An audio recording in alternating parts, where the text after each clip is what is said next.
Еліміздегі ең ұзын конституция. Оңтүстік Қазақстан облысы Кентау қаласының тұрғындары ата заңды 200 метрлік қағазға басып шығарды.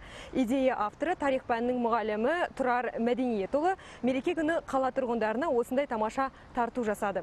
Оңтүстік өңірдегі мерекелік шаралар жайында тілшіміз Айнұр Ақпаева тарқатады. Кентау қаласының тұрғыны Тұрар Омаров Гиннестің рекордтар кітабына енуі мүмкін. Ол қалыңдығы 80 сантиметр, ұзындығы 200 метр болатын конституция басып шығарды.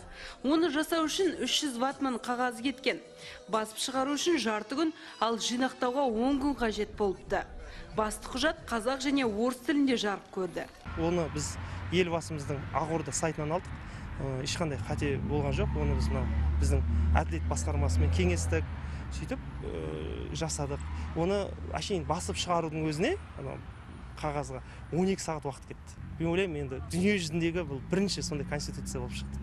Өйткені мен көп қызығам, осы интернетте, ғаламторда Гиннестер кітабын сол кезде бұндай жерде болмағандығына көзім жетті. Кентаулық ұстаз енді ата заңның 20 жылдығына орай басты құжатты 3 тілде шығаруды жоспарлап отыр.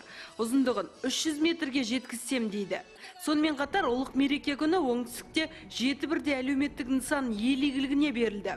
Төле би ауданында бой көтерген нысандар қатарында 3 мектеп пен 1 балабақша, медициналық пункт және мәдениет үйі мен учаскелік полиция тірегі бар. Ауыл жұртшылығы осындай тамаша тартуға дән ризашылықтарын білдірді. Үлкендерім бақша дегенді көрмей өсті. Алла мына кішкентайларыма бұйыртқан екен. Өте қуанышымда шек жоқ.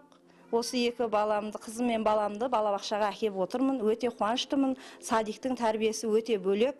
Осы жерден балаларым тәлім тәрбие алып шығады деп ойлаймын. Сондай-ақ айтулы мереке облыс орталығында да кең көлемде аталып өтті. Айбыны мықты ата заң деген қауым Шымшаһардың ең биік жерінде орналасқан тәуелсіздік саябағында жиналып, татулықты ту еткен азат елдің ата заңын құрметтеді. Айнұр Ақпаева, Нұрлан Нұрбеков, Қазақстан ұлттық арнасы, Оңтүстік Қазақстан облысынан.